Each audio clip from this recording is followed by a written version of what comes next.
산속한 불법 업소 2,300여 곳에 그 중에 절반 이상이 폐 마사지 업소였는데 그 폐 마사지가 뭐냐면 성매매 이루어지는 그런 형태 업소가 대부분입니다. 업주의 어떤 강요도 포함되고요. 손님이 강압적으로 그 상황을 이겨내지 못하고 또 그런 것들을 받아들이게 되는. UN 여성차별철폐위원회에서 한국 정부에게 이식스 비자 가지고 입국하는 외국인 여성의 이제 상당수가 인신매매랑 성매매 착취에 희생된다 이렇게 경고를 이미 했고. 여러분 안녕하십니까? 다문화 사회 곳곳의 이슈들을 파헤쳐서 그 이면에 있는 속사정을 시원하게 밝혀보는 색다른 시사 토크 속사정. 저는 진행을 맡고 있는 양지열입니다. 오늘도 각계각층 다양한 분야 전문가들 모시고 이야기 나눠보도록 하겠습니다. 네, 속사정을 위해 경북 포항에서 찾아와 주신 분이세요. 성매매 피해 외국인 여성들을 무료 법률 지원해주고 계신 공익인권단체 드림의 임찬희 변호사님 모셨습니다. 안녕하세요. 네, 안녕하세요. 네, 저는 포항의 공익인권단체 드림에서 활동하고 있는 미국 변호사 임찬희입니다. 저희 단체는 한동국제법률대학원 졸업생들이 처음에 시작해서 이제 주변에 있는 뭐 내국인이나 이주민들 이런 분들의 무료 법률 상담 해드렸고 또 여러 인권 제고 활동들을 해왔습니다. 예, 네. 아유, 좋은 일 많이 하고 계신데 오늘 좋은 말씀 잘 부탁드리겠습니다. 네, 감사합니다. 그리고 또 처음 나와보신 분인데요. 이주 노동자들에게 든든한 울타리가 되어주고 계신 화성 이주 노동자 쉼터의 운영자 한기현 활동가님 나오셨습니다. 안녕하세요. 안녕하세요. 경기도 화성에서 이주 노동자 쉼터를 운영하고 있습니다.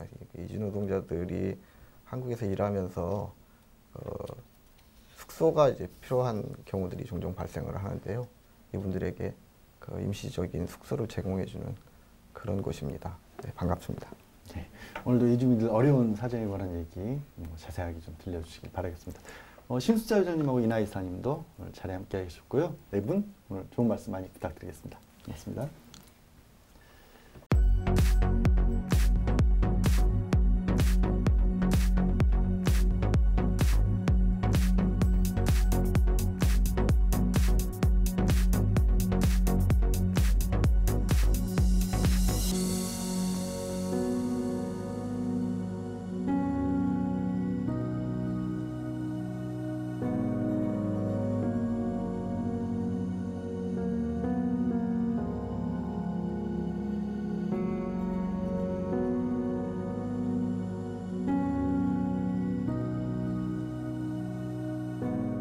일 년 전 이주 여성들의 미투 외침이 있었죠. 여성과 외국인이라는 이중 취약성 때문에 성폭력 피해를 당해도 말하지 못했던 이주 여성들의 현실을 잘 들여다볼 수 있었는데요. 그렇다면 지금은 어떨까요? 오늘은 한국 내 성매매로 피해를 받고 있는 외국인 여성들의 실태를 들여다보려고 합니다. 영상으로 먼저 보시겠습니다. 최근 몇 년 전부터 관광비자나 사증 면제로 한국에 들어온 외국인 여성들이 태국 마사지 업소, 오피스텔 성매매 등 강제적으로 유입돼 피해 사례가 지속적으로 증가하고 있습니다. 특히 외국인 여성들을 감금하고 성매매를 강요하는 인신매매성 인권침해 문제가 발생하고 있는데요.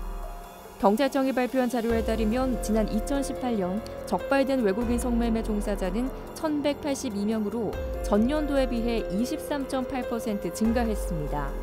정부 부처의 합동으로 관련 업소 점검과 단속을 하고 있지만 외국인 여성 성매매는 오히려 증가하고 있는 추세인데요. 대부분의 피해 여성들이 신고를 꺼려하고 있어 단속도 쉽지 않다고 합니다. 오늘 속사정에서는 은밀하게 이루어지고 있는 외국인 여성의 성매매 피해 실태를 파헤쳐 보겠습니다. 요즘 주변에 보면요, 마사지 업소들 특히 이제 네. 타이 마사지 이렇게 붙어 있는 간판들 굉장히 많이 보이더라고요. 언젠가부터 이렇게 마사지 업소가 늘었는데 신 회장님 네. 전국에 몇 곳이나 있나요? 네. 지금 전국에 있는 마사지 업소가 5만여 개 되는 걸로 지금 이렇게 파악이 되고 있습니다. 그래서 여기에 지금 종사자 수가 사실은 좀 우리 결혼해서 온 이주 여성보다도 더 많은 30여만 명이 지금 엄청나네요. 되고 있습니다. 그래서 태국 마사지 업소가 사실은 2010년경부터 굉장히 많이 이렇게 좀 급증해서 상황인데요. 아무래도 한국에 있는 그런 이런 마사지 기술자들보다 이제 태국 이런 마사지 기술자들이 인건비가 싸다 보니까 예, 이제 이런 업소를 운영하는 분들은 이제 인건비 측면에서도 이제 상업적인 상황에서는 외국 여성들을 많이 이렇게 좀 초청을 해서 이 업소를 운영하고 있는 것 같습니다. 네.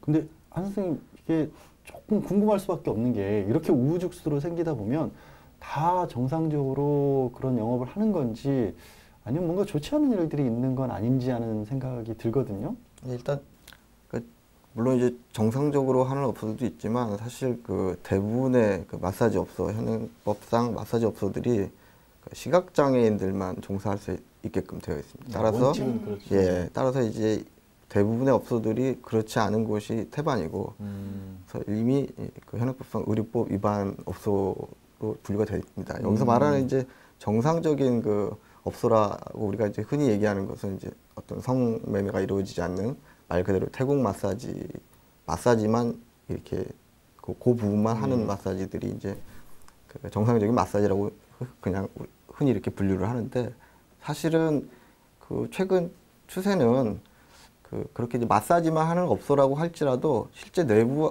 그 안에서는 유사성행이라든가 아니면 어떤 성매매, 노골적인 성매매 이런 것들이 사실상 비일비재하게 존재하는 것이 현실입니다. 네. 이나희선님 정말로 그런가요? 경찰이나 이런 데서 좀 통계 나온 게 있나요? 네, 경찰청의 발표 조사에 따르면 예. 우리 작년에 2018년에 단속한 불법 업소 2,300여 곳에 그 중에 절반 이상이 변종이 업소였고 네. 그 중에 대부분 퇴폐 마사지 업소였는데 그 퇴폐 마사지가 뭐냐면 성매매 이루어지는 그런 형태 업소가 대부분입니다. 1,000곳이 넘네요, 그래도. 그렇죠. 어마어마하죠. 그리고 그 업소에서는 외국인을 고용한 업소로 보시면 돼요. 성매매로 이제 외국인을 고용한 업소고요. 그 마사지 업소뿐만 아니라 오피스텔 성매매라든가 노래방 성매매도 예, 많이 이루어지고 있고, 늘어나는 만큼은 이렇게 외국인 여성 비해도 늘어나고 있다고 보시면 돼요. 네. 아니, 임 변호사님, 그런 여성들은 어떻게 해서 그러면 한국으로 오게 되는 거예요? 태국 현지에서 이제 에이전시라고 불리는 브로커들이 현지 여성들한테 한국에 가서 취업할 수 있다 이렇게 SNS를 올리고, 그러면은 마사지 업소에 취업을 하겠다고 생각한 여성들이 이제 한국에 오게 됩니다. 근데 막상 이제 와 보면 성매매 업소인 거죠. 근데 지금 현재 태국인 같은 경우에는 이제 사증 면제 무비자로 해서 이렇게 90일간 한국에 머무를 수 있는데, 근데 관광 비자로 취업하는 건 사실 현행법상은 위반이에요. 아니, 안 되죠. 네, 네. 그렇기 때문에 단속에 걸리면 바로 강제 출국을 당하니까 피해를 입더라도 이제 신고를 바로 하기가 어렵습니다. 그러니까 마사지 업소에 온 줄 알고 왔다가 성매매를 하게 되고, 그런데 막상 그 사실이 드러나도 또 추방당해야 되는 네, 네. 그런 상황이 오게 되네요.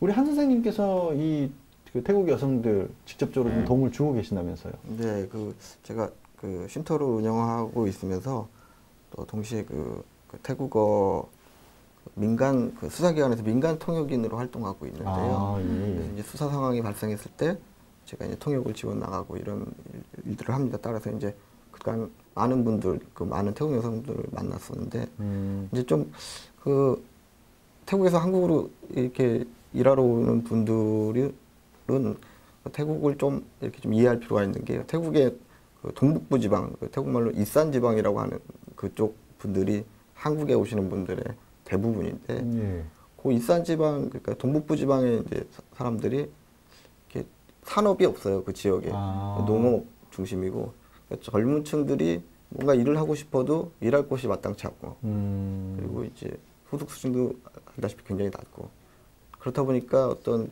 아까 변호사님 말씀대로 브로커들이 활동을 하면 그 유혹을 떨쳐내기가 굉장히 어려운 거죠. 한국에 가면 많은 수익을 보장받는다, 이런 것들이. 그렇게 해서 이제 많이 넘어오게 됩니다. 네. 그러면 정말로 한국에 와서 뭐 불법이든 아니면 정상적이든 일을 하면 그분들 입장에서 돈을 많이 벌기는 하나요? 태국의 그 임금 수준이 약 우리나라 그 한국 돈으로 치면 약 한 50만 원에서 한 80만 원 정도. 한 달에? 예, 그 정도로 보면 됩니다. 그런데 이제 어쨌든 그 마사지 업소에 오게 되면 보통 되게 한 200만 원 이상을 벌게 되더라고요. 그렇게 놓고 봤을 때는 분명한 차이가 있는 건 사실이죠. 예.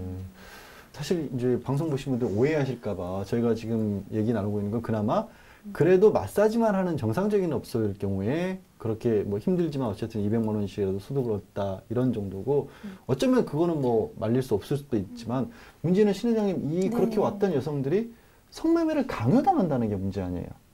그렇죠. 이제 주거 환경이라든가 이런 것들이 제대로 갖춰지지 않은 상황에서 24시간 일을 하는데요. 원래 올 때는 내가 여기서 3개월만 일을 해도 150만 원에서 200만 원의 돈을 벌 수 있다. 그러면은 3개월에도 1년 노동을 해서 버는 거 이상으로 벌 수 있다라는 희망을 갖고 오죠. 그런데 사실은 와서 보면은 현실과는 너무나 다르죠.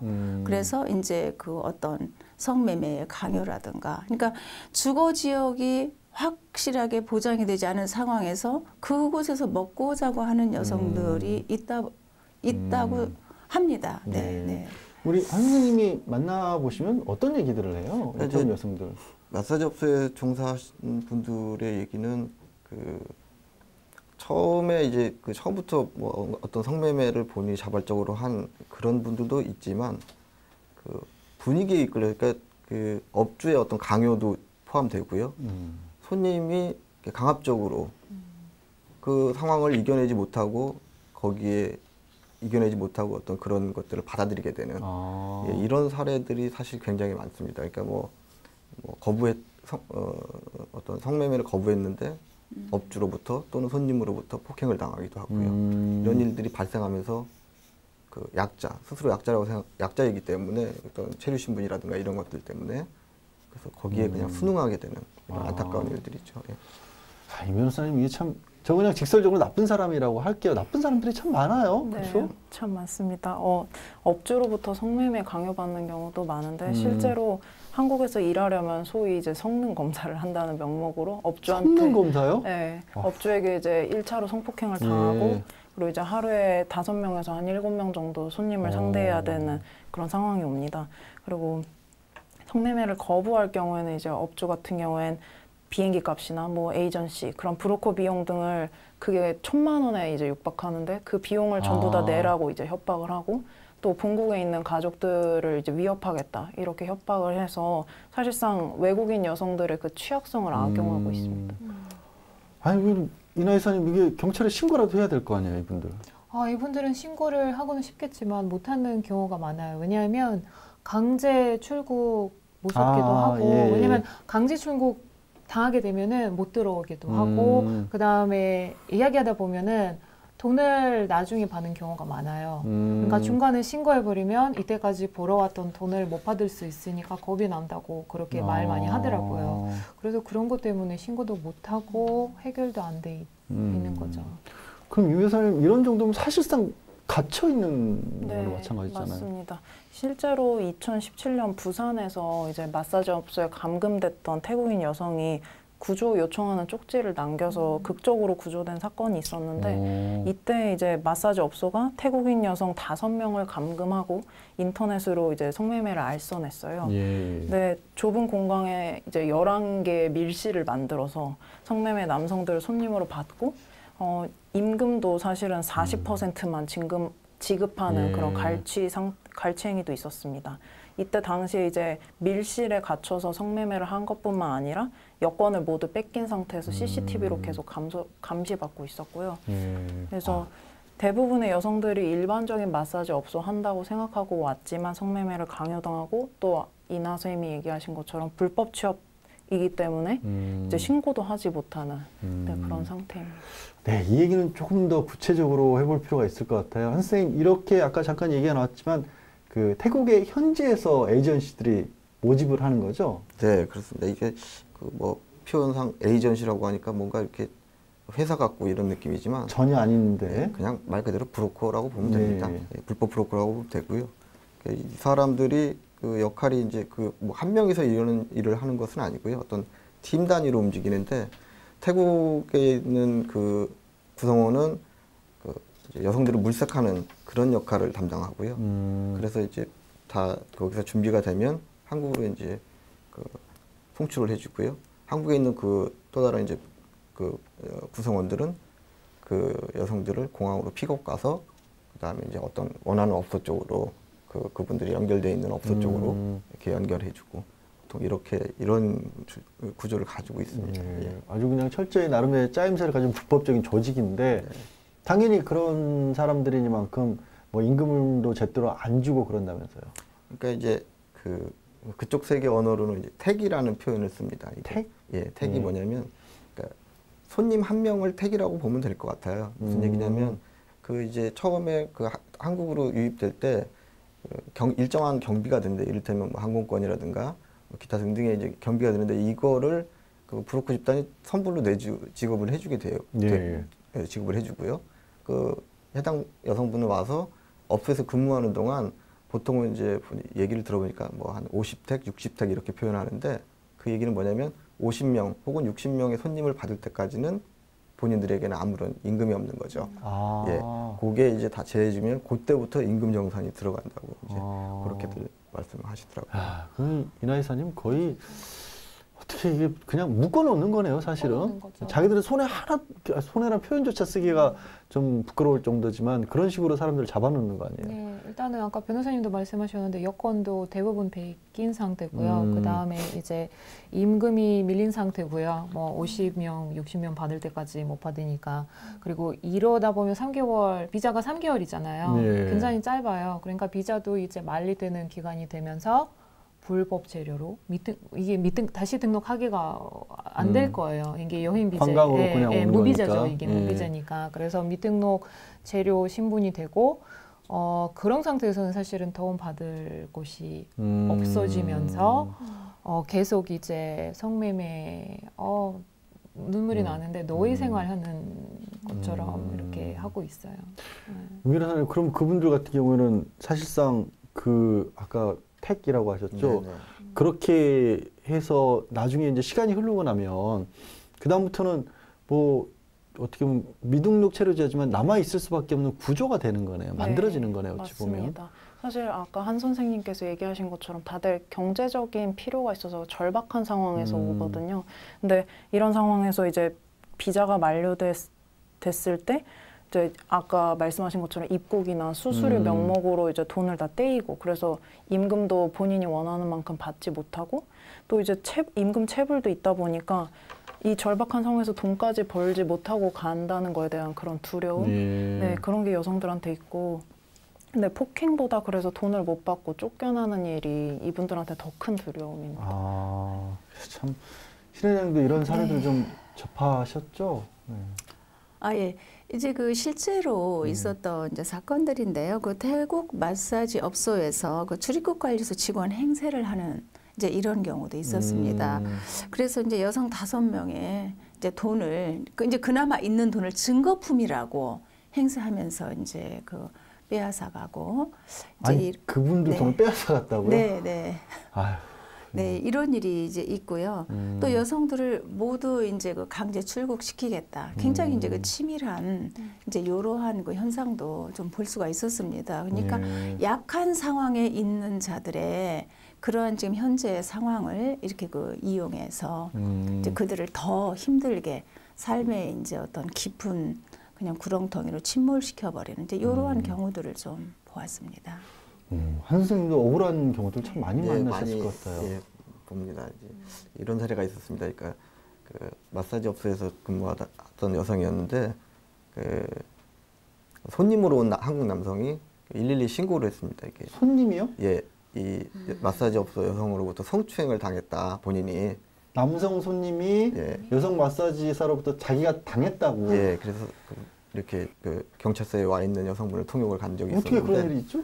그래서 이제 사연을 들어봤더니 사실 내막은 어떤 거였냐면 피의자 신분으로 왔겠죠. 당연히 성추행으로 신고를 했으니까. 예, 그분이 사실은 정반대의 얘기였어요. 그러니까 손님으로부터 성추행을 당하는 걸 계속해서 거절을 하니까 술에 취해 있던 이 손님이 112에 신고를 하게 된 거였어요. 그러면서 이제 이 사람으로부터 성추행을 당했다, 이 여성으로부터 성추행을 당했다. 근데 사실은 피의자가 아니라 엄밀히 말하면 피해자였던 것이죠. 그렇죠. 예. 뒤바뀐 거잖아요, 상황이. 네네네. 그렇지만 이제 경찰 그 수사기관 입장에서는 그러니까 분명히 다툼의 여지가 있고 어떤 소명의 기회가 있어야 되지만 현행법 48시간 내에 그 피의자 신분에 있는 그분을 어떻게든 정리를 해야 되거든요. 그러니까 그 얘기는 훈방 조치를 하거나 아니면 뭐 구속을 입건을 하던가. 해서 수사를 네네. 하거나 해야 되니까. 그런데 그 이분이 이제 그 수사 과정에서 불법 체류자라는 신분, 미등록이라는 신분이 이제 확인이 됐고 이 출입국관리법 위반도 같이 적시가 된 상황이었죠. 따라서 이분은 그 출입국관리소로 인계가 된 거죠. 강제 출국 조치를 당연히 그렇게 됐고요. 근데 당고 그 모국에 보내는 것도 있긴 있는데 제가 알기로는 벌금도 있어요. 근데 벌금 금액은 정확하게 모르겠는데 하루에 10만 원 단위예요. 하루. 그러니까 이게 불법으로 체류하는 기간에 따라서 기간이 그것도 길수록 어마어마하게. 네. 그래서 더욱 무서운 거죠. 아니 임 교수님 이게 이 불법 체류라는 게 정말 남용이 되기 큰 구조네요, 구조적으로. 네, 맞습니다. 그동안 이제 태국 마사지 업소의 이런 사실들이 잘 드러나지 않은 게 단속이 되면 일단은 피해자여야 되는데 피해자로 조사를 받고 그리고 또 그 이후에는 아까 선생님이 말씀하신 것처럼 출입국 관리소에 넘겨져서 강제 출국되는 수순을 밟기 때문에 인신매매 사실에 대해서 그냥 하루 이틀 사이에 빨리 조사하고 출국되는 네, 그래서 사실상 피해가 정확하게 파악되지 않는 경우들이 빈번합니다. 선생님, 근데 이제 성매매로 처벌을 하려면 결국 업주들을 처벌을 해야 되는데 네네. 이게 여성들이 추방이 돼버리면 업주들은 처벌을 제대로 못 받겠네요. 안 받겠네요. 출입국관리법 위반으로 이제 소정의 벌금은 내는 걸로 알고 있습니다. 아, 200만 원 업주들도. 정도의 벌금을 내는 건 알고 있는데 문제는 그 사람들이 벌금 내는 것으로 끝날 게 아니라 어떤 검은 고리를 이렇게 들춰내는 것이 핵심인데 일단 그 해당 여성들이 강제 추방을 당하고 나면 그 검은 고리를 밝혀낼 수 있는 그 핵심 없어지는 증인이 셈이 없는 거니까. 네, 그렇죠. 따라서 이제 사실상 큰 피해 가장 큰 피해 물질적으로 가장 큰 피해를 겪는 사람들은 그 해당 여성들이 될 수밖에 없는 구조에 있죠. 예. 그래서 신의장님 이게 참 부끄러운 얘기인데 한국의 이런 실정이 태국에서도 알려지다 보니까 네. 한국의 이 마사지 업소 취업하는 걸 주의해라 이렇게까지 태국 정부에서 나섰다면서요? 예, 그런 보도가 실제로 있었습니다. 태국 법무부 산하 그 특별조사국이 있어요. 여기 보면은 DSI라는 곳인데요. 한국에서 외국인이 마사지로 일하는 것은 불법이니까 절대로 속지 말아라. 이제 이렇게 지금 그 태국에서도 정부에서도 이제 이렇게 언론을 통해서 얘기하고 있는데요. 실제로 지난 9월에 그 한 달간 불법 취업을 목적으로 한국을 오고자 했던 의심자로 추정된 한 243명을 출국을 저지한 적도 있습니다. 네, 태국 정부에서 네. 단속이 나설 만큼 한국 내 이런 불법적인 어떤 뭐 마사지가 됐든 성매매가 됐든 이게 많다라는 건데 사실 조금 조심스럽긴 합니다만 한 선생님께 좀 여쭤보고 싶은 게 네. 그런 지적들 하시는 분도 있어요. 불법인 줄 알면서 온 사람들도 잘못 아니냐. 그런 지적에 대해서는 어떻게 생각하세요? 글쎄요, 뭐 전혀 틀린 지적이라고 생각하지는 물론 않습니다만은, 근데 어쨌든 간에 자발적으로 왔던 어떤 속아서 왔던 뭐 이렇게 경로가 어찌 됐든 간에 그분들이 성산업에 종사하는 것 그것만 가지고 어떤 성적인 피해, 성폭력의 어떤 피해로부터 보호받지 말아야 된다. 이런 논리는 성립될 수 없거든요. 저는 일단 기본적으로 자발적이든 비자발적이든 그분들의 인권마저도 이렇게 말살되는 것은 이것은 잘못됐다. 대한민국 위상에 전혀 맞지 않는 일이다라고 그렇게 생각을 하고 있습니다. 네. 그러게요. 21세기 뭐 국내에서 성매매가 엄연히 불법인 나라인데 외국 여성이라고 보호하지 않는다는 것은 있을 수 없는 일이겠죠. 네, 네, 그렇습니다.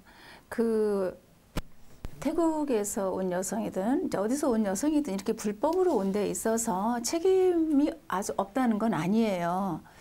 그런데 그 에이전시라고 하는 분들 이제 나름대로 이제 본인들이 이제 사업가라고 생각을 하거든요. 그런데 이분들의 얘기를 우리나라 성매매 방지법이 제정될 때부터 강하게 주장했던 것은 수요가 있기 때문에 어쩔 수 없이 이런 사업을 하고 있다라고 하고 있어요. 아유, 그건 말도 안 되는 네. 변명 핑계죠. 그렇죠. 네. 이게 이제 어떤 개인의 돈벌이 사업 수단이거든요, 결국은. 네, 지금 얘기를 조금 더 넓혀서요. 그 예술흥행 비자도 조금 문제가 있다라고 하더라고요. 뭐 한국에는 가수 같은 걸 하려고 왔는데 알고 봤더니 와서 뭐 성매매 같은 데 내몰리는 경우, 그런 경우들도 아직도 있다고 들었습니다. 굉장히 제가 보기에는 많고요. 많아요? 예전부터 있었어요, 사실은. 이게 예술 흥행 비자가 뭐냐면 이제 26-2 비자인데요. 호텔, 그러니까 가수뿐만 아니라 뭐 호텔에서 일할 수도 있고 아니면 클럽에서는 가수 아니면 댄서 그런 비자인데요. 문제는 뭐냐면 이렇게 외국에서는 그냥 예술가인 비자라고 불러요. 예. 뭔가 고급스럽게 느끼기도 하고 정말로 나 예술가로 한국에 와서 성공하고 싶다 그런 친구들이 한국에 와요. 네. 한국에 와서 엄청 속아요. 왜냐하면 호텔뿐만 아니라 클럽뿐만 아니라 이상한 데 보내주고 무대 거기서부터 시작해야 된다고 뭐 이렇게 속이고 그 다음에 성매매도 강요하고 거의 성폭행이나 이런 거는 일상생활이 돼버릴 정도로 엄청 많이 당해요. 예. 저는 사실은 어렸을 때 제가 98년에 엔터테인먼트 비자를 가지고 있었어요.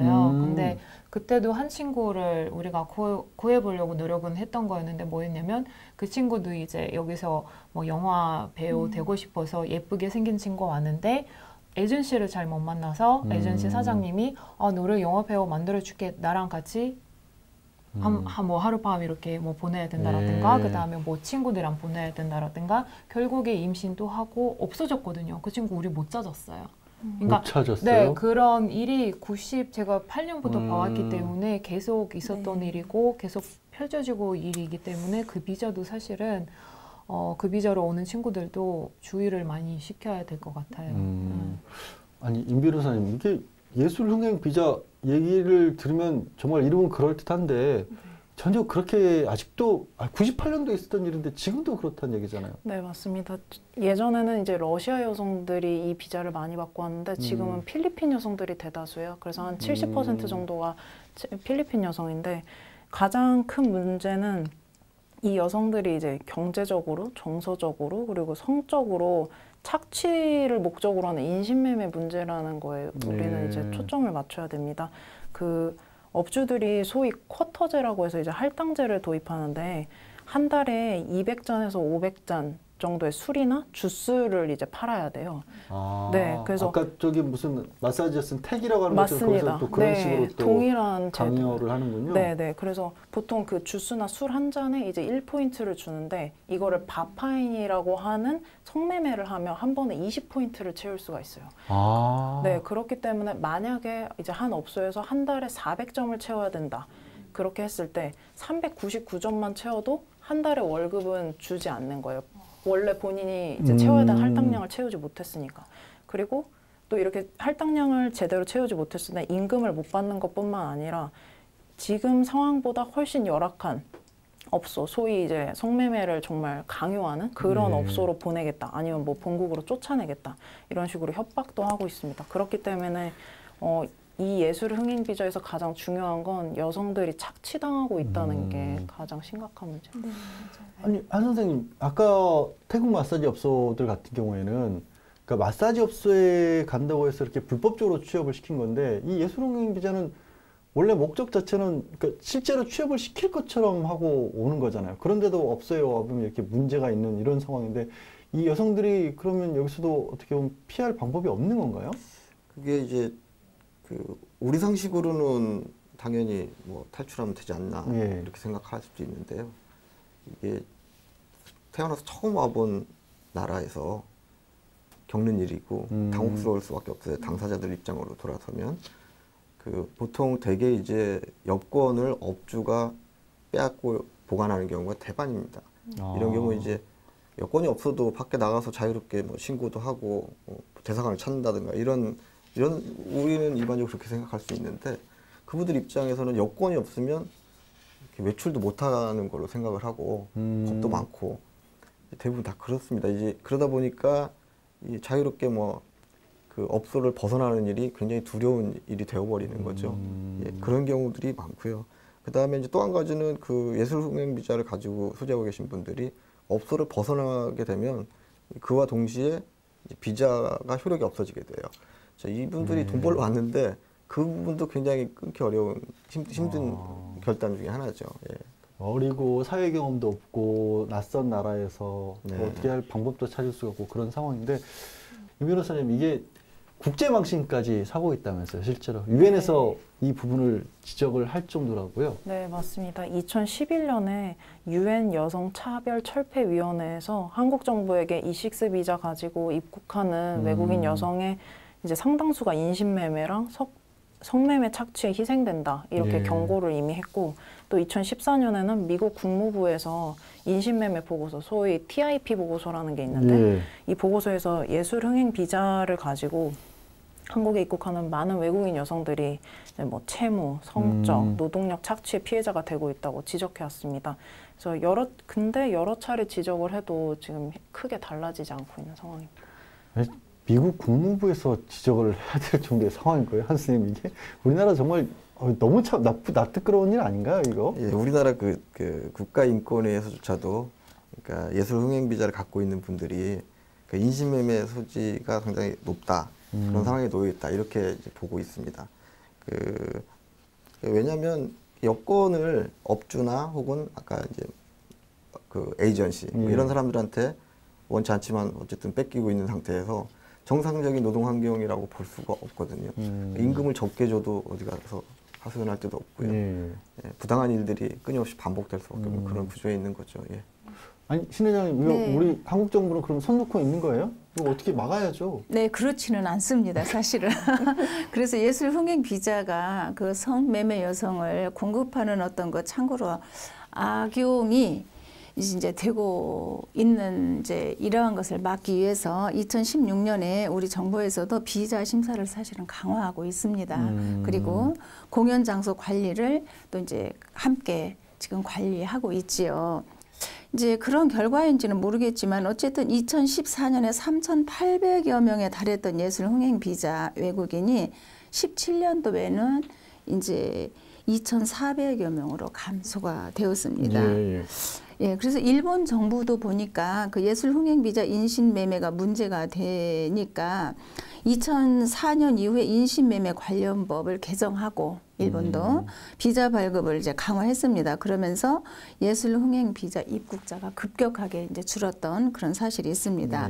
그런데 여성들의 그 입국 절차가 까다로워졌다 할지라도 그 일하는 환경이 달라지지 않는 한 문제는 해결되지 않습니다. 그래서 일단 우리 이렇게 들어온 여성들이 이런 사각지대, 그러니까 물론 그 책임이 없지 않아 있으나 그렇다고 해서 인권마저도 함부로 경시되는 이러한 것들은 정말 큰 문제입니다. 그렇고요. 네. 당연한 말씀이신데 네. 사실 신 회장님이 인신매매라는 표현을 쓰시니까 되게 저는 뭐 약간 좀 어색하기도 한 게 제가 어렸을 때는 뉴스에서 막 인신매매가 있었다라는 얘기가 많이 나오긴 했지만 요즘 세상에 인신매매야? 뭐 이런 생각이 안 들 수가 없거든요. 유 변호사님, 근데 이 현행법상 인신매매 기준이 있긴 하죠, 지금도. 네, 맞습니다. 사실 이제 변호사님이 얘기하신 것처럼 인신매매라고 하면 뭐 봉고차를 끌고 갑자기 사람을 잡아가거나 그게 몇십 년 전 일인데. 네, 돈을 받고 서로 팔고 사고 이런 것들을 생각하는데 사실 2000년에 이제 유엔에서 발표한 의정서에 따르면 취약한 지위나 상황을 악용해서 타인을 착취하는 행위를 인신매매라고 정의하고 있습니다. 하지만 한국에서는 매매라는 그 단어 때문에 이제 납치당하거나 팔려온 경우만 생각하기가 쉽고 근데 이제 그 유엔 의정서를 생각했을 때 핵심은 착취라는 거. 그래서 성착취나 뭐 강제노동 착취, 유산호해제, 장기 적출 이런 것도 다 전부 인신매매에 해당이 됩니다. 그렇지만 이제 한국 사람들이 흔히 협소하게 생각하는 것처럼 이제 형법에도 사실은 되게 협소하게 규정하고 있어요. 그래서 인신매매에 대해서는 그냥 사람을 매매하는 자 이렇게만 단순하게 네. 규정하고 있습니다. 사실 결과적으로 놓고 봤었을 때 뭐 강제로 끌려오나 아니면 속아서 오나 와서 원치 않은 일을 강요하는 건 똑같은데 결국 그게 줄어들지 않는 게 임 변호사님 지금 말씀하신 거에 따르면 너무 단순하게 네. 제대로 처벌도 안 하고 이렇게 규정하고 있기 때문이겠네요. 그런 네. 부분들이 크겠네요. 맞습니다. 한국은 이제 대부분 성매매 알선법으로 처벌을 하고 있는데요. 인신매매로 수사를 하면 징역 7년 이하지만 성매매 알선으로 하면 징역 3년 이하입니다. 이렇게 법이 제한적으로 이용되고 또 처벌도 거의 불기소 처분이나 집행유예 이렇게 대부분이다 보니까 여성들 입장에서는 처벌도 약한데 예. 보복당할 거란 두려움도 있고 그렇기 때문에 선뜻 소송을 통해서 뭔가 권리구제를 하기에는 너무 부담이 큰 거죠. 예. 사실 이제 보통 3년 이하로 하면 법을 잘 모르시는 분들 입장에서 3년은 징역을 살리나 보다라고 생각하시기 쉽지만 굉장히 낮은 형벌이거든요. 3년 이하면 거의 실제 실형을 받는 경우는 거의 없을 정도고 그리고 분명히 지금 끌려와서 원하지 않는 일을 하는데 성매매 알선이라는 알선은 자기가 원할 때 하는 게 알선이지 이 법에 분명히 흠결이 좀 있어 보이네요. 자, 그러면 이제 슬슬 좀 정리를 해봐야 될 텐데 그럼 이렇게 피해를 당하고 있는 여성들, 외국인 여성들 특히 이 어떻게 보호할지에 관한 얘기를 해봐야 될 것 같아요. 이런 어떤 지원이 지금 한 선생님 뭐 있는 부분은 없나요? 저희가 지원해 줄 수 있는 것은 좀 한계가 있습니다. 아무래도 그 민간이고 따라서 이제 그런 것들을 이제 도움을 구체적으로 주는 것은 쉽지가 않습니다. 일단은 그 현재 그 출입국관리법이라든가 이런 것들을 보면 피해자 신분일 경우 이분들을 강제 추방하는 그런 절차를 수사 과정에서 이분들이 이제 피해자다라고 했을 때는 출입국관리소로 인계하거나 이런 것을 면제해 주거든요. 그런데 이제 말 그대로 그 피해자라고 했을 때 순도 100%의 어떤 피해자를 증명하는 것도 참 쉽지는 않거든요. 법리적으로 다툼이 발생하기도 하고. 그렇죠. 예. 그래서 피해자인데 뭐 약간의 어떤 피의자 신분이 되는 경우도 있어요. 경우에 따라서는. 뭐 그렇게 되면 이분들이 그냥 다른 여느 사건들과 마찬가지로 강제 출국 조치를 당하게 되는 거죠. 보호를 전혀 사실상 그런 부분에 있어서 그 피해 여성들이 보호를 잘 못 받고 있다 이렇게 볼 수 있을 것 같습니다. 예. 예, 그러면 지금 상황에서 이게 여성들을 좀 보호하기 위해서는 어떤 부분이 바뀌어야 할까요? 제도가 좀 보완될 필요가 있을 것 같습니다. 일단은 이분들이 어떤 피해 여성들이 결국에는 추방되는 절차를 눈에 보이는 이제 바로 앞에 있는 그 모습인데 이분들이 그 피해자인 것들을 갖다 증명하는 과정에서 충분한 어떤 체류할 수 있는 것들이 보장이 돼야 되거든요. 예. 이런 것들이 아직 국내에서는 좀 미비한 상황이거든요. 따라서 이분들한테 생계도 중요한 요소이고요. 그 다음에 체류할 수 있는 기간을 좀 제도적으로 마련해 주는 것이 아무래도 그런 피해들로부터 조금 더 자유롭게 선명하게 대처할 수 있는 방법이야 이렇게 생각하고 있습니다. 예. 그러니까 이분들을 보호하기 위해서도 꼭 필요하고 네. 그리고 그렇게 좀 체류할 수 있는 기간도 주고 적극적으로 법적으로 다툴 수 있도록 해줘야 또 나쁜 마음을 먹는 사람들도 그래야 없앨 수가 있을 것 같은데 임 변호사님 보시기에도 제도적으로 좀 보완할 부분이 있죠? 네, 일단은 지금 법을 적용하는 것 자체가 상당히 협소하기 때문에 그래서 형법이나 뭐 그런 성매매 처벌법 이런 거를 강력하게 그리고 적극적으로 해석하고 적용하는 게 필요하다고 봅니다.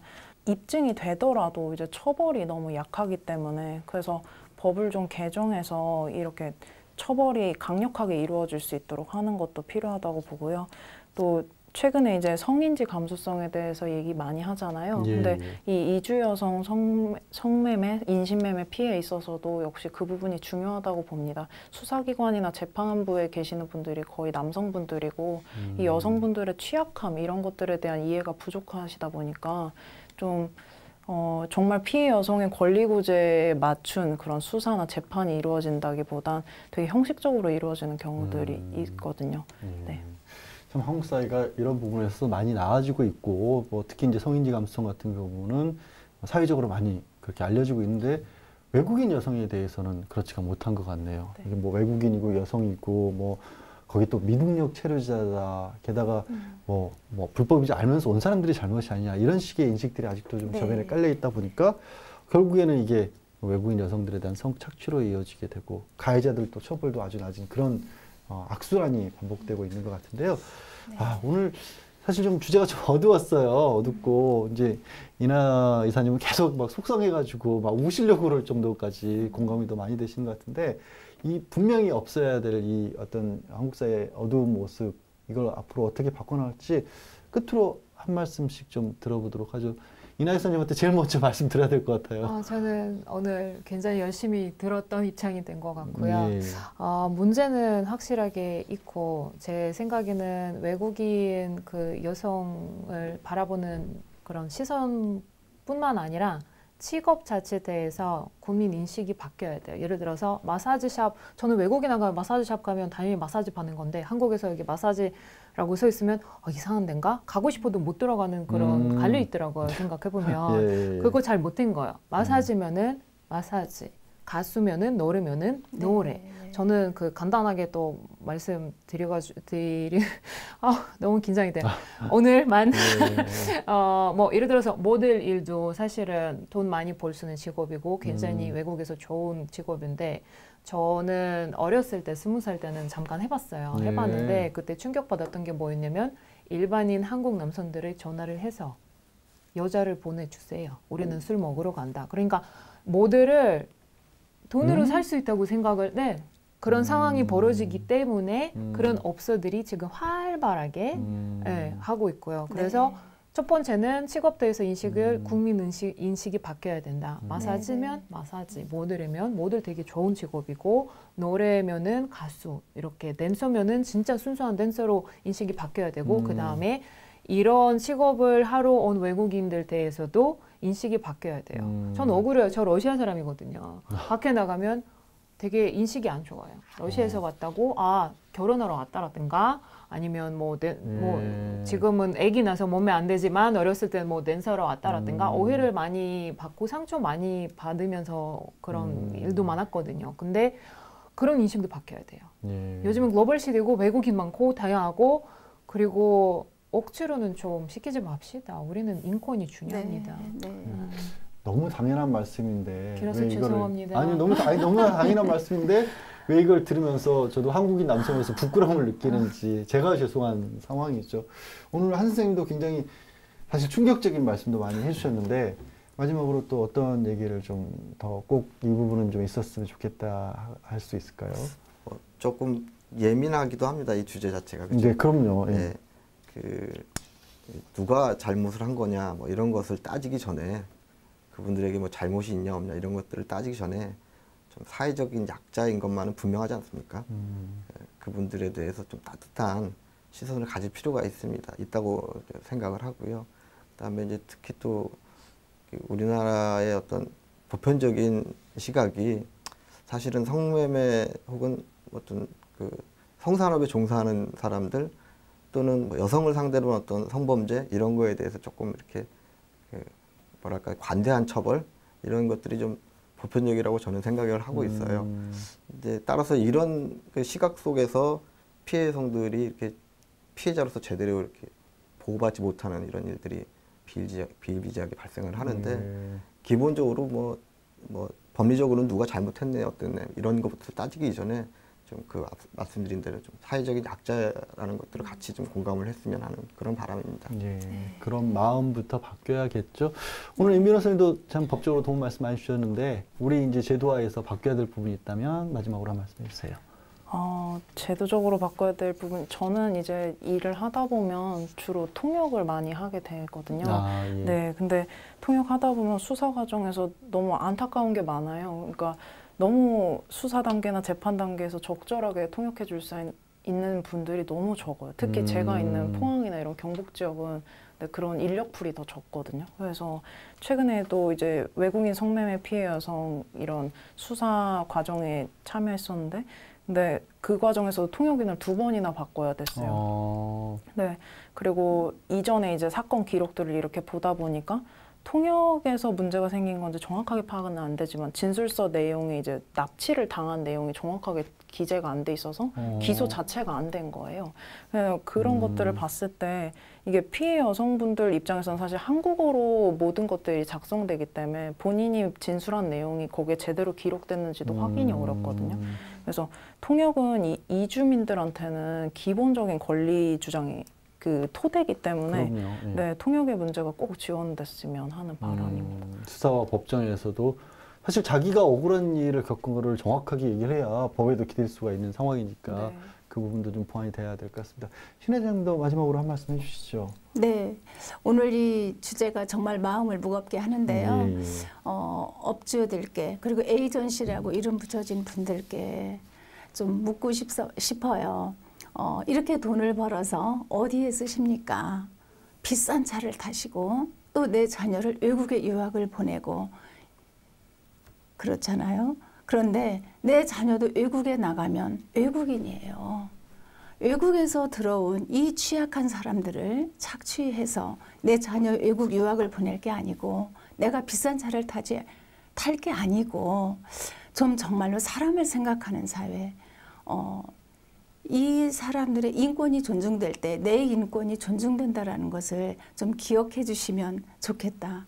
그럼요. 부탁을 드리고 싶습니다. 네. 다문화와 관련된 모든 이슈에서 입장 네. 바꿔 생각해 보자는 것만큼 또 정확한 말씀은 없을 것도 같습니다. 네, 오늘 사실 다소 무거운 주제였지만 어두운 부분을 다뤄야 또 한국 사회가 조금 더 건강하고 밝은 사회로 바뀔 수 있기 때문에 얘기 나눠봤습니다. 오늘 말씀 고맙습니다. 감사합니다. 한국에서 폭력과 성착취를 강요당하면서도 피해 여성들이 침묵할 수밖에 없었던 이유는 한국 사회가 문제를 알면서도 묵인해왔기 때문은 아닌지 되돌아보게 됩니다. 물론 불법인 줄 알면서도 취업을 하고 또 미등록 체류 상태로 남아있는 외국인 여성분들의 책임이 아예 없지는 않습니다. 하지만 불법을 저지른 대가가 폭력이나 성착취를 당할 것까지는 아니지 않습니까? 유독 외국인 여성, 사회적 약자들에게 그 책임이 오히려 크게 돌아간다는 사실이 씁쓸해지는데요. 어느 누구도 어떤 일을 했건 다른 사람의 인권을 침해할 권리는 없습니다. 우리가 소중한 만큼 한국에 들어온 이주민들의 인권도 존중받는 사회가 되기를 바라봅니다. 오늘도 시청해 주셔서 고맙습니다.